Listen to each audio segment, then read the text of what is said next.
The warning signs. The vast darkness of space stretched before the Keldari warship Eternal Glory. Commander Vrexis stood on the bridge, his leathery gray skin reflecting the soft blue light of the consoles around him. 6 eyes, arranged in a hexagonal pattern across his face, blinked in sequence as he studied the strange object floating before his ship. "What do we know about it?" he asked, four-fingered hands clasped behind his back. Science Officer Telara approached, her movements graceful despite the low gravity. "It appears to be a beacon, Commander. Ancient. Our sensors indicate it's been here for at least 3,000 cycles." The beacon was unlike anything Vrexis had seen before. A crystalline structure that pulsed with deep crimson light, sending out regular signals into the void. "Can we decode the message?" he asked. "Already done," Telara replied, handing him a data tablet. "It's a warning, Commander. In several languages, including some we've never encountered before." Vrexis read the translation and scoffed. "Beware the sleeping warriors of Sol. Do not disturb the humans. This warning is left by the Arcturian collective, who learned too late." "Superstitious nonsense. This isn't the first such beacon we found, Commander," Telara said carefully. "This is the 5th one on the edge of this sector, all with similar warnings about these humans." Vrexis handed the tablet back with a dismissive gesture. "Dead races leaving warnings about other dead races, or perhaps primitive species they couldn't handle. The Keldari Empire has conquered 87 star systems. We don't fear ancient ghosts. The warnings come from different species, sir. The Arcturians, the Vexed Hive, the Zon Directorate, all once powerful civilizations, and all their beacons warn specifically about humans."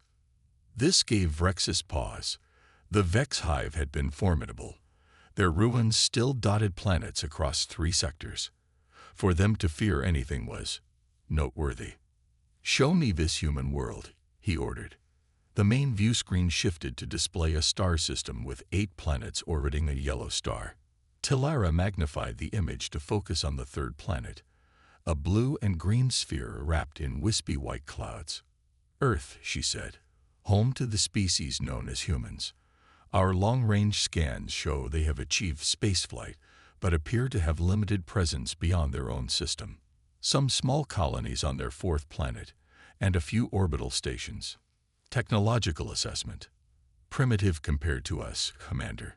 They use chemical rockets for most transportation, though we detect some more advanced propulsion systems on a few vessels.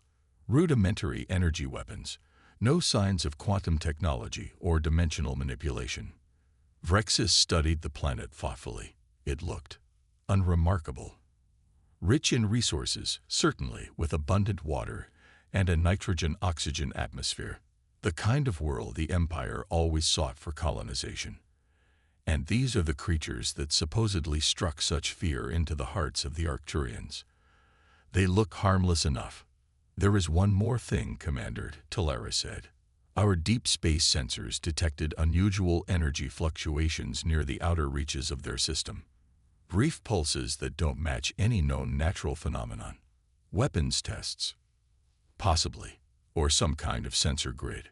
Vrexis considered this new information. Perhaps these humans aren't quite as primitive as they appear. But they're certainly no match for the Empire. "How many ships do we have in this sector?" "The 7th Fleet is 2 days away, Commander. 23 warships, plus support vessels. Tell Fleet Admiral Corvo to set course for this solar system. We'll observe these humans more closely before deciding their fate." Captain Maya Chen stood on the observation deck of Lunar Base Artemis, watching Earth rise over the Moon's cratered horizon. At 43, with 20 years in Earth Defense Command, she'd seen humanity expand across the solar system. Mars colonies, mining operations in the asteroid belt, research stations on the moons of Jupiter and Saturn. Slow, steady progress. But something felt wrong today. The quantum sensors had been picking up disturbances at the edge of the system, signs of possible phase-shifting technology. Technology that, officially, only Earth possessed. Her comm unit beeped. "Captain Chen, came the voice of Admiral Takeda. "We need you in Command Central immediately." 5 minutes later, Maya stood before a group of grim-faced officers in the secure bunker deep beneath the lunar surface. "The Watchers have detected a fleet approaching," Takeda said without preamble. 24 vessels, unknown configuration, but definitely not human. Maya felt her heart rate increase. This was the moment humanity had been preparing for over a century. First contact protocols. "They passed 3 warning beacons without responding to hails," Takeda replied. "And they destroyed the 4th. These aren't peaceful explorers. Have they detected our true capabilities?" "No. The stealth systems are holding. As far as they can tell, we're just a fledgling spacefaring species with some basic colonies and orbital defenses." Maya nodded. The facade had held for decades, Earth appearing technologically underdeveloped to any watching eyes. The primitive ships, the outdated weapon systems, all carefully maintained deception. "Your orders, Admiral." Takeda's face was stone. "Maintain the illusion. Let them come closer. If they're just curious, they'll observe and leave. If they're hostile—" He paused. "We'll show them why the Arcturians left those warnings." The Caldari 7th Fleet emerged from hyperspace at the edge of the solar system. From the bridge of the dreadnought Imperial Fist, Fleet Admiral Corvo observed the primitive defenses of the human worlds. "Pathetic," he muttered. "Their largest weapons platforms wouldn't even scratch our shields." Commander Vrexis, now transferred to the flagship, wasn't so certain. "The warnings were left by cowards," Corvo interrupted. "Look at them, Vrexis. They use radio waves for communication. Their ships burn chemical fuel. Their largest colony beyond their homeworld has fewer than 10,000 individuals. They are insects compared to the Empire." Vrexis nodded, pushing aside his lingering doubts. The Admiral was right. Whatever had frightened the ancient races, it wasn't these humans. Perhaps the humans had regressed technologically since those warnings were placed.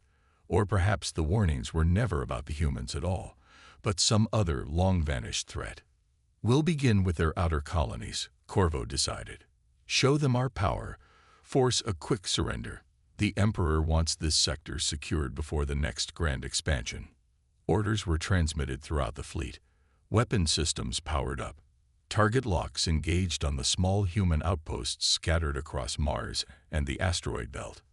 "Sir," a communications officer called out, "we're receiving a transmission from the human homeworld."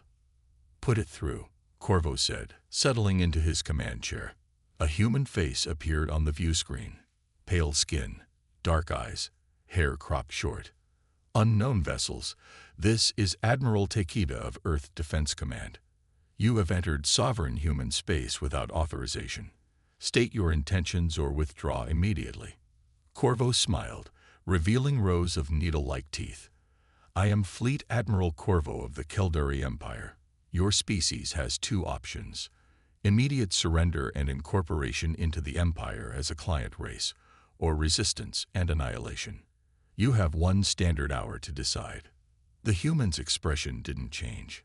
"We will need to consult with our governing bodies. Please stand by."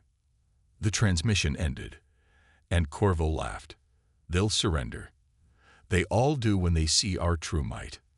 And if they don't?" Vrexis asked. "Then we'll burn their colonies one by one until they understand their place in the universe." In the deep bunker beneath Lunar Base Artemis, United Earth President Kwan sat with her military advisors. "They've taken the bait," Admiral Takeda said. "They believe our defensive capabilities are limited to what they can see. All Titan installations are on standby," General Okafor reported.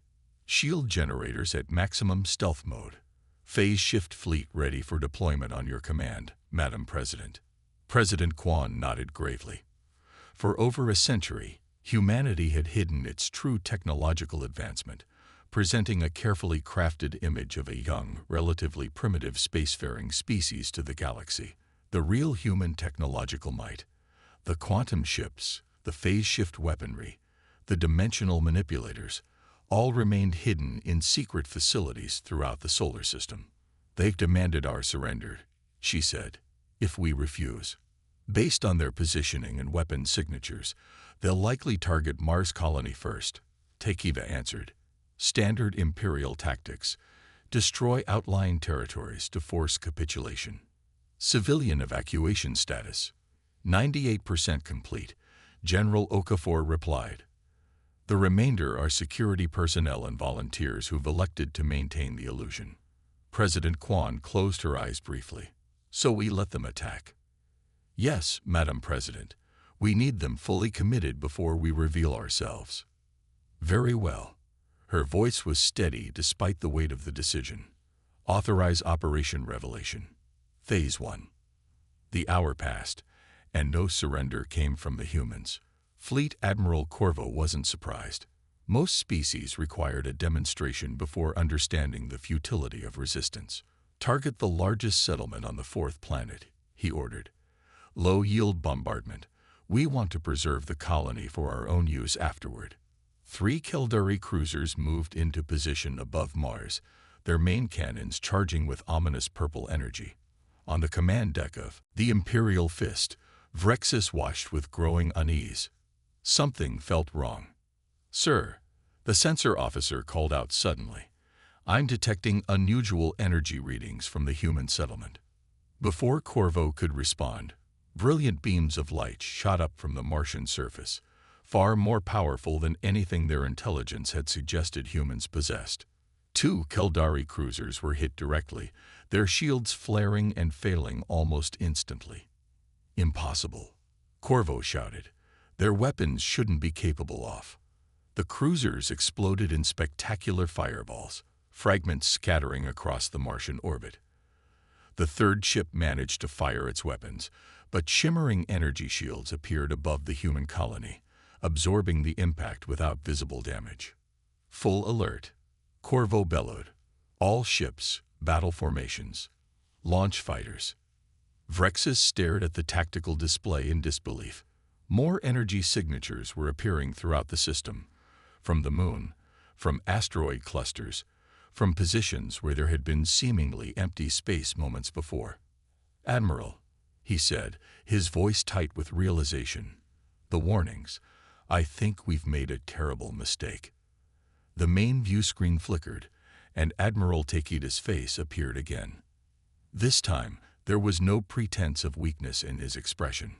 Kildari vessels, he said calmly, you were warned. The beacons were placed for your protection, not ours. You chose not to heed them. Behind him, Vrexus could see humans moving with purpose, operating control systems far more advanced than anything they'd shown before.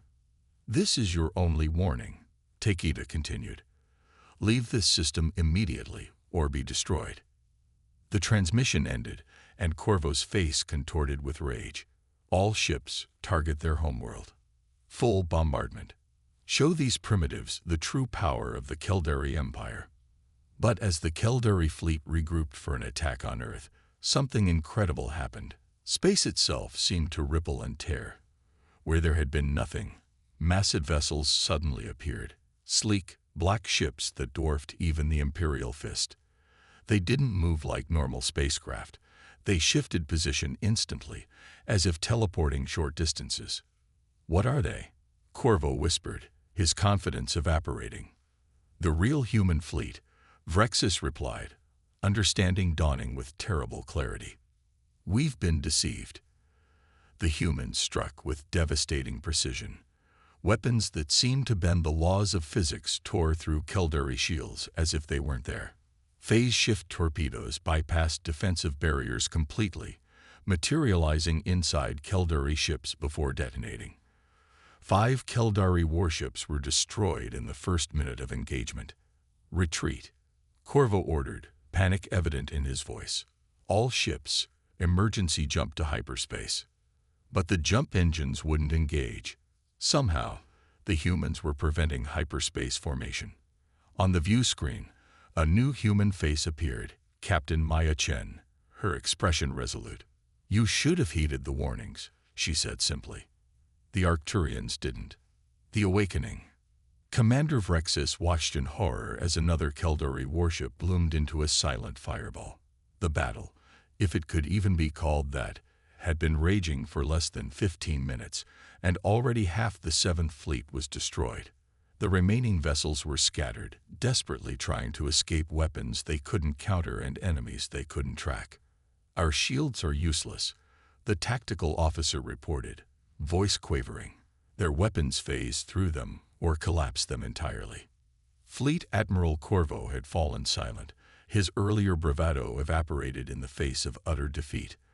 On the main view screen, the human vessels moved with impossible precision, their black hulls absorbing light rather than reflecting it. "We need to surrender," Vrexis said quietly to the Admiral, "while we still have ships left to carry our people home."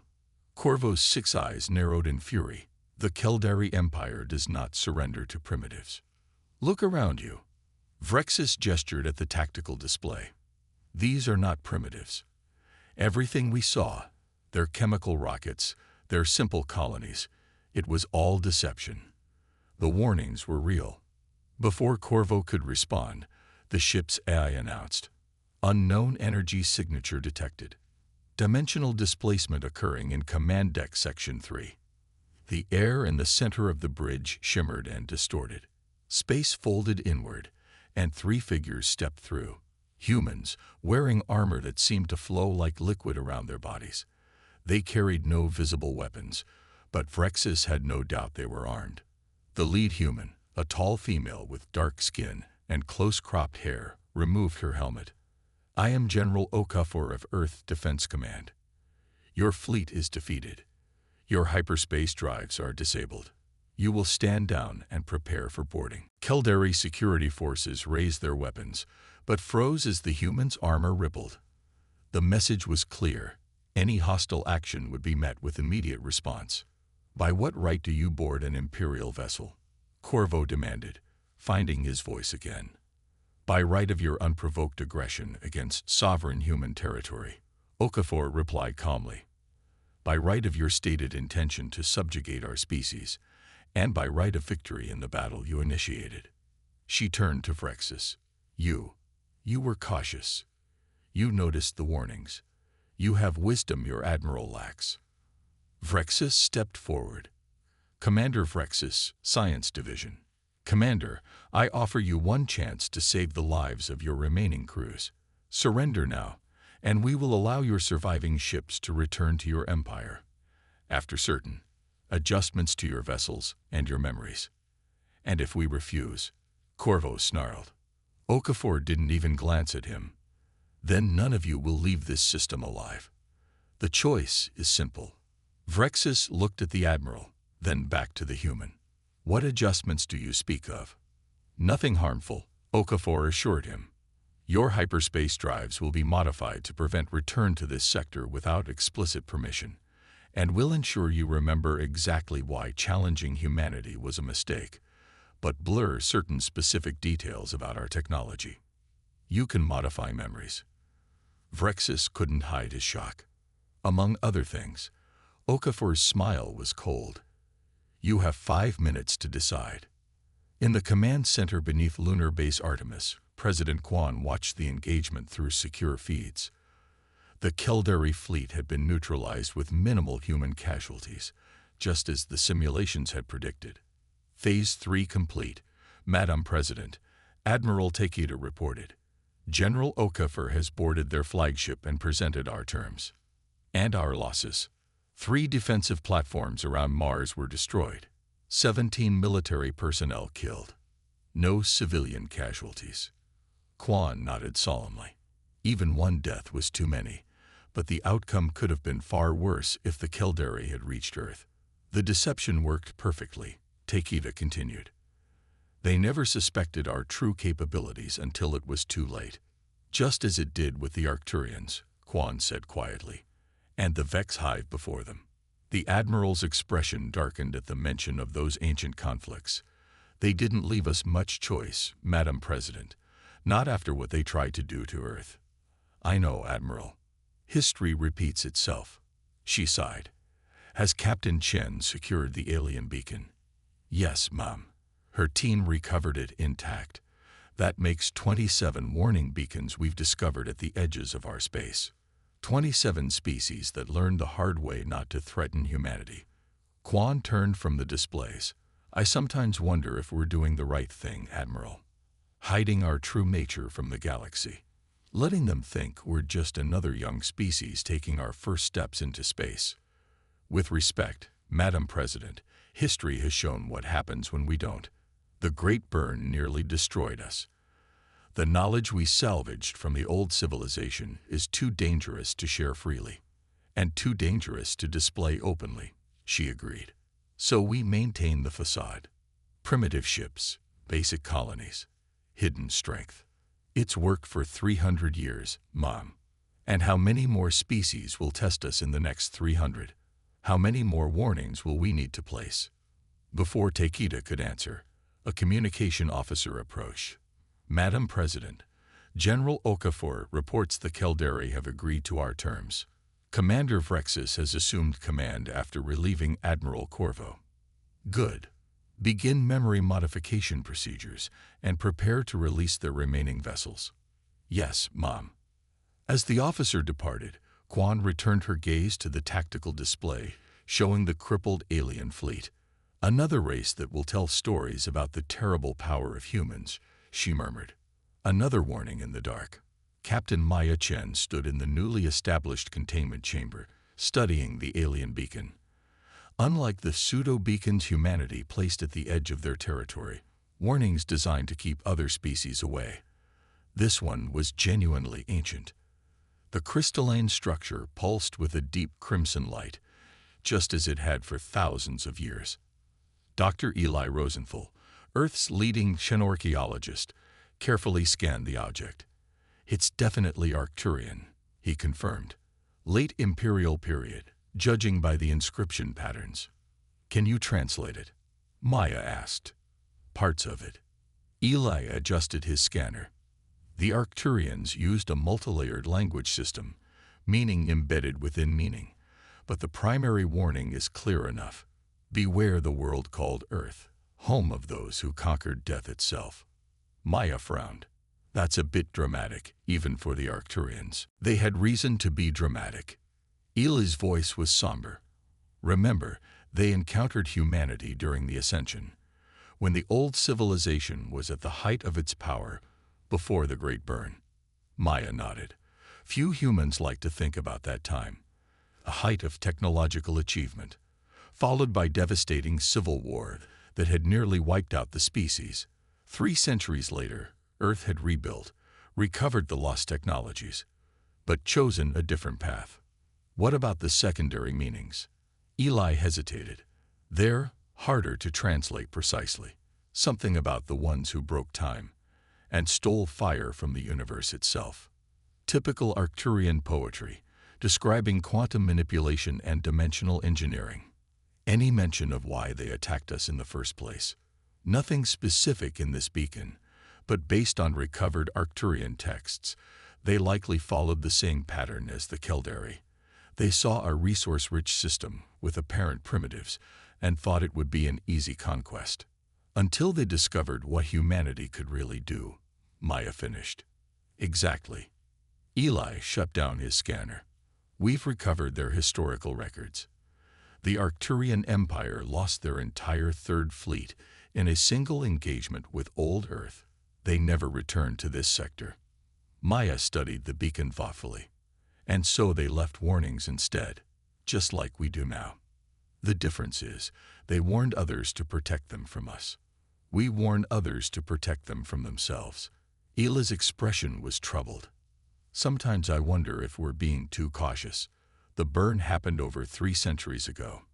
Maybe it's time humanity took its place openly in the galactic community. That's not our decision to make, Maya reminded him. United Earth policy is clear. Present a harmless face to the universe, Eli recited. Hide our true capabilities. Defend without revealing. Maintain the separation between what we show and what we know. It's kept us safe. Has it? Eli challenged. Or has it just made us permanently isolated? Perpetual deceivers. How many alien fleets have we destroyed now? How many species have we memory wiped and sent home with horror stories about the terrifying humans? Only those who attacked us first, Maya pointed out. We've never initiated conflict. No, but we've certainly finished them. Eli sighed. I just wonder if there might be another way. Actual diplomacy, cultural exchange, technological sharing, the safe technologies, at least. Perhaps someday, Maya said, though she didn't sound convinced. But today isn't that day. Not with the Caldari still in our system. Commander Vrexis stood on the observation deck of the Imperial Fist, watching as human technicians swarmed over the ship's systems. They worked with disturbing efficiency, modifying Caldari technology with tools Vrexis could barely comprehend. Your people are very thorough, he said to General Okafor, who stood beside him. We've had practice, she replied simply. The other species mentioned in the beacons, the Arcturians, the Vex Hive, they encountered you before. Long ago, yes. And you defeated them as easily as you defeated us. Okafor's expression remained neutral. The outcomes were similar. Vrexis nodded slowly. The warnings make sense now, but there's something I don't understand. If your species is so advanced, why the deception? Why present yourselves as primitives with chemical rockets and basic colonies? For a moment, Okafor was silent. Then, what happens to species that display their power openly, Commander? They are challenged, Vrexis admitted. Tested. The strong survive. And endless wars result, she finished. Humanity chose a different path. We show the galaxy what we want it to see. A young species, just beginning to explore. Harmless. Not worth conquering, not worth challenging. Until someone like us ignores the warnings.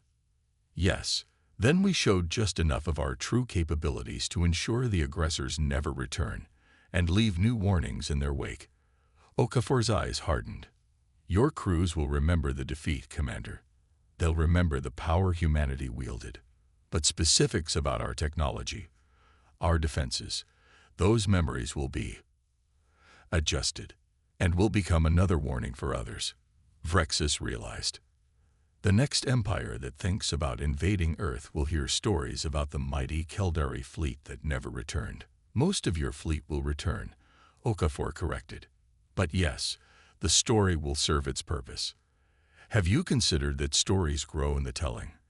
That each defeated enemy who returns with tales of Earth's terrible power only makes your species sound more mysterious, more dangerous, more worthy of testing?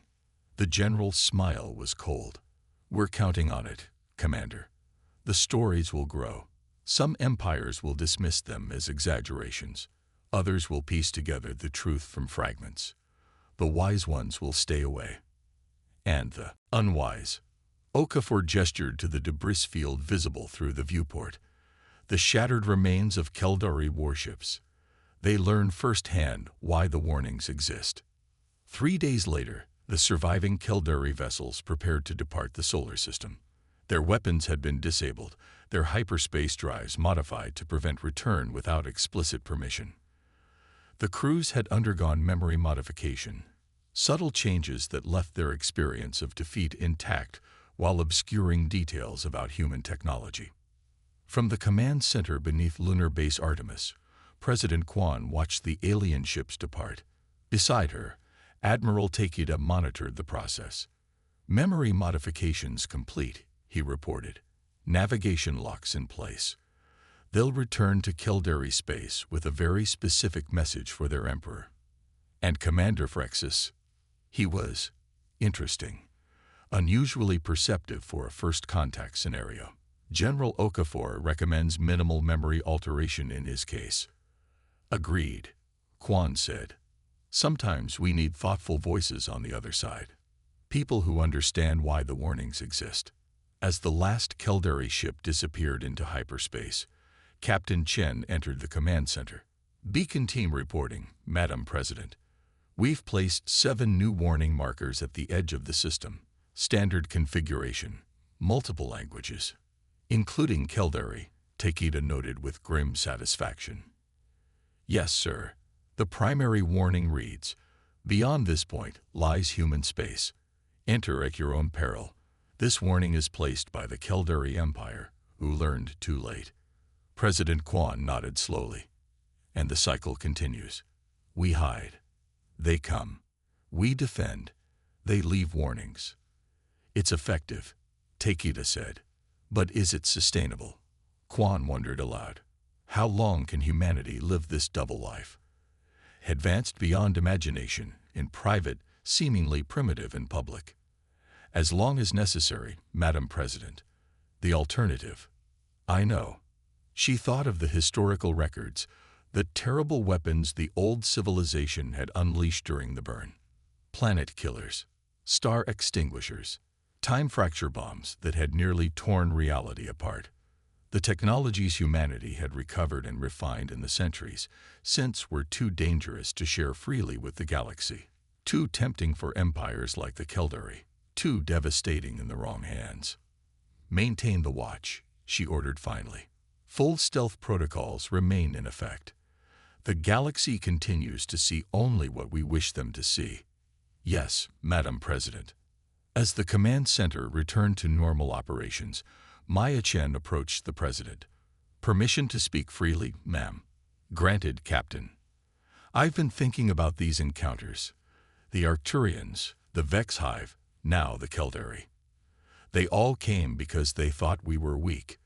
But what if we showed them just enough strength to deter without needing these demonstrations? Quan considered this. An interesting thought. But where do we draw that line? Show too little, they still attack. Show too much, and we become a target for different reasons. Maya finished. I understand. The policy has served us for 3 centuries, Captain. Until United Earth Command determines a better approach, we maintain the deception. The President's expression softened slightly. But I appreciate the perspective. We should always question our methods, even when they seem effective. Maya nodded and returned to her duties, leaving the President alone with her thoughts. Outside the viewport, Earth turned slowly against the backdrop of stars. A blue and green jewel, seemingly ordinary. A world that had faced extinction, risen from its ashes, and chosen caution over conquest. A planet that hid its power behind a mask of technological adolescence. In the darkness beyond the solar system, the new warning beacons began their endless vigil, joining dozens of others left by species who had learned, too late, why humanity kept its true nature hidden. They would not be the last. In the depths of Caldari space, Emperor Zoltan received the reports from his returned fleet with growing disbelief.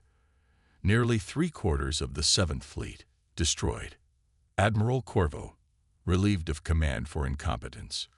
Commander Vrexus, telling impossible stories about human weapons that defied physics. These humans, the Emperor said slowly, they defeated our best ships. Commander Vrexus stood before the throne, his posture rigid. They did, Your Majesty, with technology far beyond our understanding. Yet our intelligence showed them to be primitives. A deception, Your Majesty, a carefully crafted one. The humans hide their true capabilities behind a facade of technological simplicity. To what end? Vrexus had considered this question during the long journey home. I believe they wish to be left alone, Your Majesty. They have the power to expand, to conquer. Yet they remain in their home system, presenting a harmless face to the galaxy. Curious, the Emperor mused. And the warnings? The beacons we found. All true, Your Majesty. Left by species who made the same mistake we did. The humans allowed us to retreat, to spread word of their power. They want the galaxy to know just enough to fear them, but not enough to truly understand them. Emperor Zoltan leaned back on his crystalline throne. Then we shall oblige them. The solar system is now forbidden to all imperial vessels, and we shall place our own warnings at the borders of their space. A wise decision, Your Majesty. After the commander had been dismissed, the Emperor sat alone, contemplating this new information, a species with tremendous power that chose to hide it. That was something unprecedented in his experience. Most races flaunted their strength, used it to dominate, to expand. What had made the humans different? What had they experienced that led them down this strange path? Perhaps someday he would find out. But not today.